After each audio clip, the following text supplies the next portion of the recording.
أعوذ بالله من الشيطان الرجيم بسم الله الرحمن الرحيم الحمد لله رب العالمين الصلاة والسلام على رسول الله محمد وعلى آله وصحبه أجمعين السلام عليكم ورحمة الله وبركاته Hayırlı günler. Allah subhanahu teala hayırlı turmuşlar nasip etsin. İlk günler bizge tanışlık, aileler bizge bereket verip, tenler bizge sağlık, selametlik verip, kumullar bizge iman salıp, her bir bizge de Allah Teala'nın süyüklüleri bulup bizni nasip etsin. Şu izgi aylar başlandı. Allah subhanahu teala'ga yakın ayta tırgan mümin Müslümanlarga gıybedetini arttıra tırgan aylar. Yani bunday aylarda, bunday vakitlerde onun kaderi gök bulmasa bu aylarda dağın da arttırığa tiyişli. Recep ayı, Allah'ın rahmet ayı, Allah subhanahu teala'nı köp ettirip zikir kılatırgan aylar, her gününe bir aytı boyunca, bilgili boyu bulgança, her gününe şuşu Allah subhanahu teala'nın Recep ayını zorlap, ilk kiminde bir 10 tapır İhlas suresini okuğuz gerekti. Yani gününe yeki akşamlansın, yeki ertengi namazdansın, yeki gün ortasında 10 tapır İhlas suresini okuyuz. Ne için bulay? Yani Allah Teala'nın tağında köngülü bizge singdiremiz. İhlas suresi nerse ol? Kul huvallahu ahad. Allah Teala birden bir. Allahu samad. Ol bir nersege de muhtaç değil. Bizden gibi onun muhtaçlığı yok. Gerisince bizden ihtiyaçlarımızı ötey. Lem yelid ve lem yulad. Onlarga bala da gerek değil, çünkü onlarga hatın gerek değil. Bir kimden de tumadı, tudurmadı da. Özü de bir kimden de tumadı. Allah subhanahu teala mengi var, mengi şu bizge turmuşunu bire. Deyişince, özü bilgençe. Şu an göre وَلَمْ يَكُلْ لَهُ كُفُوًا أَحَدٌ. Okşaş bir nersede bulduralmayız Allah subhanahu teala. Şunu tekrarlayız. Bir gerek de Recep ayında, çünkü Recep ayı benim ayımdı Allah Teala ite. Benim ayımdı. Muhammed sallallahu aleyhi ve sellem bunu bilgirdi. Peygamberimiz sallallahu aleyhi ve sellem aşağı ite. Recep ayı Allah Teala'nın ayı. Şaban Peygamberimiz Muhammed sallallahu aleyhi ve sellem'nin ayı. Salavatlar bilen Ramazan eder elbette ibadetten şuşunday bir özüne bir oңuş alatırgan. Recep ayında şeşe tırgan ay bulsa, şulay ayında Şaban suğara tırgan, yani suluy tırgan ay bulsa, Ramazanda jimişin tatı tırgan ay. Allah subhanahu teala şuşunday bir bizge mümkünlük berdi. Bulduralsağız gıybedet bilen her bir ayını, her bir izgi amelini, her bir beyramını biz gıybedet bilen karşılarız. Her bir gıybedet bilen, her bir beyramını, her bir şuşunday bir vakıganı. Nindigine ol vakıga bulmasın, diniye vakıga karata bulgan bir vakıga gıybedet bilen karşılarız. Biz elbette başkaça onu karşı almayız. Zikir tesbihte, nefil namazlarında. Yani Recep'nin özünün namazları da var. Türlü şey. Birinci şislasından alıp 10. şislasına kadar yani, namazları var. Şulay yoktağın ortasında okuytırgan namazları var. Ahırında okuytırgan namazları var. 10 rakaat ettirip okuyuz. Bulduralsak, her rakatında nişik okusak da bula, nindi revişte tapsak mesela, nindi sürelerini kursak da, lakin şunday bir, keng taralgan bir, bizge ko'rsatila turgan nafil namazlarının anda bulsa, 10 rakaat ettirip okuylar, 2'şer rakaat ettirip, ol da bulsa, akşamdansın, yoki yestüdansın, 10 rakaat. Fatiha'dan okuyuz da, Fatiha'dan so'ng 3 Eyyuhel kafirun, hem 3 İhlas. Şundan so'ng her bir rakaatda şuşlay o'qib boramiz. Allah'ın rahmeti inşallah şunun bilan biz qaysi kunni o'qisak da yaray. Birinden 10'isi bilan orasına qaysi kunni o'qisak da yaray bu namozni. Şulay endi 10'isi bilan 20'si orasında da qaysi kunni o'qisak da yaray. Her kunni degan so'z tugul. 3 tapqir şulay o'qiylar. Şulay endi 20'sinden so'ng 30'una kadar, yani şu arada bulgan nafil namazları var. Bu qayan ketirilip çıkarılgan, kim uylap çıkarılgan degende nafil namazları uylap çıkarılmayıp Peygamberimiz sallallahu aleyhi ve sellem'den Ana kutsi hadisni Allah Teala'nın aytgan so'zlarini keltirib bizga, agarda qullarim menga nafillar bilan yaqinlasha başlasalar, ular menga shu nafillar bilan yaqinlashsalar, men ularning yuri turgan oyoqlari, sili turgan tillari, ko'ra turgan ko'zlari, eshita turgan quloqlari bo'lurman deydi. Alloh Teala aytadi. Ya'ni butun turmushlarini Alloh Teala'gina qatışa, ya'ni butun turmushlari Alloh Teala rizoligi uchungina bo'ladi.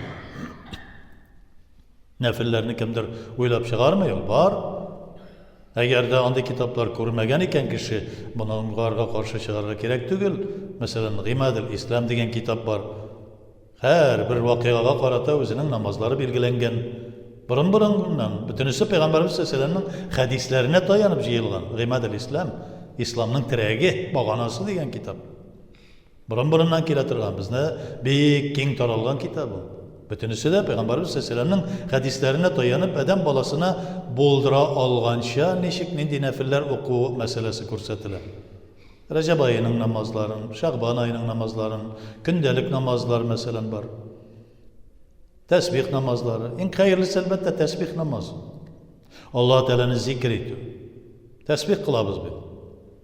Tesbih namazını okup koysak mesela bek hayırlı. Ömründe bir tapır okusan bek hayırlı. Yılına bir tapır okusan tağında hayırlı. Atnasına bir tapır okusan bek hoş. Bolduralsan mümkünlüğün kişinin kuvvetin jitse gün sayın oku. Allah Teala'nı şu namaz bilen zikir kılabız. Siz tesbih kılabız namazda. Şu an göre bu aylarda biz bu aylarını dağında Allah Teala'nın rahmetine, onun merhametine erişir için kullanabız, sebep ettiremiz. Başka günlerde gerek, sebep ettirege gerek deyip aytgan kişilerin bizim bitindi dünyada var. Dünya bizni alıp barmasak olmayı. Dünyada işlerge de gerek. Ayrım bir günlerde bütünümüz birge cemaat bilen jiyılıp, yaki tesbihta, yaki tahlilde, yaki nefillerini, yaki indi Kur'anlarını birgeleşip okuyabız iken bik iskitkiş bitindi bu. Mümin Müslümanlarını Peygamberimiz Aleyhisselam'ın ümmetini bir judurqa toplaytırgan Kur'an-ı Kerim'deki vaktasimu bi hablillahi camiyan degan sözge to'g'ri keltiramiz. Allah Teala'nın Kur'an'ına, dinine cemaat bilen cabışırız. Sırat-ül müstakimde cemaat bilen bulursunuz. Peygamberimiz Aleyhisselam'ın da dua kılganda bit. En birinci ayta turgan sözü nerse, Rabbim ümmetimni harap etmedi. Meni demi en birinci. Etiyimni, eniyimni demi, ümmetimni de.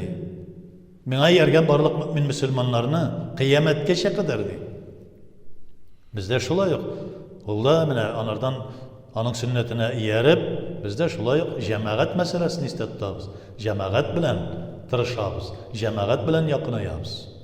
Allah subhanahu teala'nın bütün şu o bizge birle turgan rahmetin, rahim şefkatin, merhametin şuşlay nafil ibadetler bilen dağında alırga tırışabız. Elbette eğer de kişi farzlarını okumayışa, farz sünnetlerini kılmayışa, farzlarını sünnetlerini kaldırıp mesela eğer de ol nafillerden meşgul bulayken onun bu bir nendi fayda getirmey turgan ibadet bula.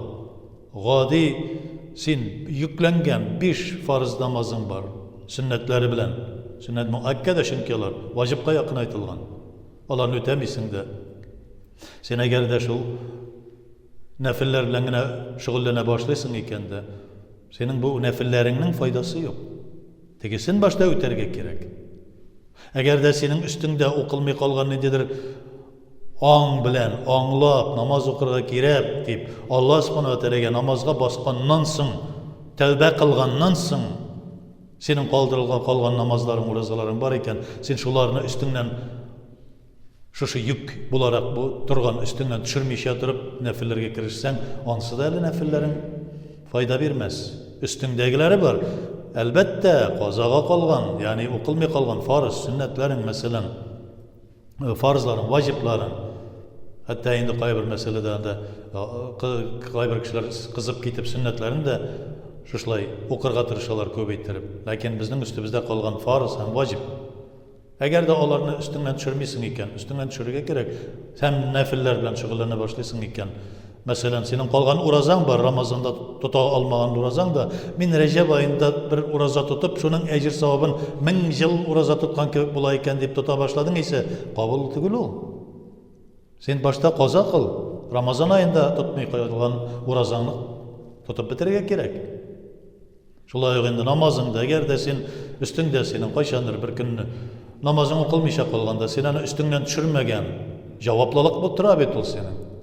Әҗер савабы килмәс, ләкин җаваплылык була өстеңдә тора. Син аны каза кылып үткәрмичә торып, ниндидер бер нәфил намазлары белән шөгыльләнәсең икән, ул нәфилләреңнең файдасы юк. Ләкин инде син 5 тапкыр намазларыңны калдырмыйча тотып укып кылып барасың. Шулай ук инде бөтен Алла Тәала йөкләгән бөтен йөкләрне үтәп барасың. Шулай ук сөннәтләр белән дә син бик каты шул мәхәббәт белән, чөнки Пәйгамбәрбез саллаллаһу алейһи ва сәлләм шәфәгатьче була дип ышанып шулай сөннәтләрне дә үтәп барасың икән. Ул вакытта нәфилләрне үтисең икән, Алла Субханаһу Тәаланың ана кутси хәдистә, ул миңа бер адым ясаса, мин аңа таба 10 адым ясап куям ди. Ул миңа атлап кына килә торган булса, мин аңа йөгереп киләм дә кочагыма алам ди Алла Субханаһу Тәала әйтә. Ягъни аны үз химаямә алам, мин аны яклыйм, бер нинди бәла-каза, хәвеф-хәтәр күрсәтмим, һәм ул гел мине уйлап йөри торган, гел минем юлымда, сиратул мустақимда, һәм киләчәктә минем җәннәтләрем белән шатландырыла торган бер кулым булачак ди. Әлбәттә, шушы мөмкинлек бар безгә. Рәҗәб булсын, Шәгъбан булсын, ниндидер бер Рәҗәб аендагы менә хәзер безнең беренче җомга Рагаиб була. Аннан соң инде соңгы 27нче көне Миграҗ көне, 26сыннан 27сенә шушы Рәҗәб аеның.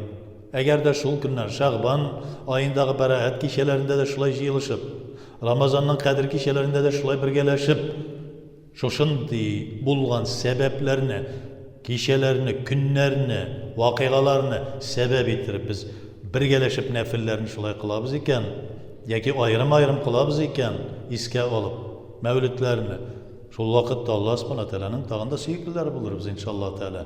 Алла Субханаһу Тәала һәрберебезгә дә шушы Рәҗәбтә хәйр ихсан белән үткәрергә насыйп итсен. Я Раббым, Шәгъбанны да хәйрсе белән каршылап үткәреп, Аллаһумма Рамазанда да синең я Раббың безгә бирелгән барлык ниъмәт хәсәнәтләреңне татырга насыйп ит. Аллаһумма гомерләребезне хәйрле гомерләрдән кылып, Аллаһумма үзең белгәнчә дәрәҗәдәге гомерләр бир, я Раббым, бәла-каза, хәвеф-хәтәр күрсәтмә. Бу дөньяда синең сөекле тугры кулларың булып яшәп, бу дөньядан иман белән үтеп китеп, киләчәктә вәгъдә иткән җәннәтләреңдә дә синең Мөхәммәд саллаллаһу алейһи ва сәлләм белән, я Раббым, мәҗлестәш булып, синең йөзеңне, дидарыңны күрүебезне насыйп ит. Раббана атина фид дөнья хәсәнәтән ва фил ахирати хәсәнәтән ва қина азабнар. Аллаһ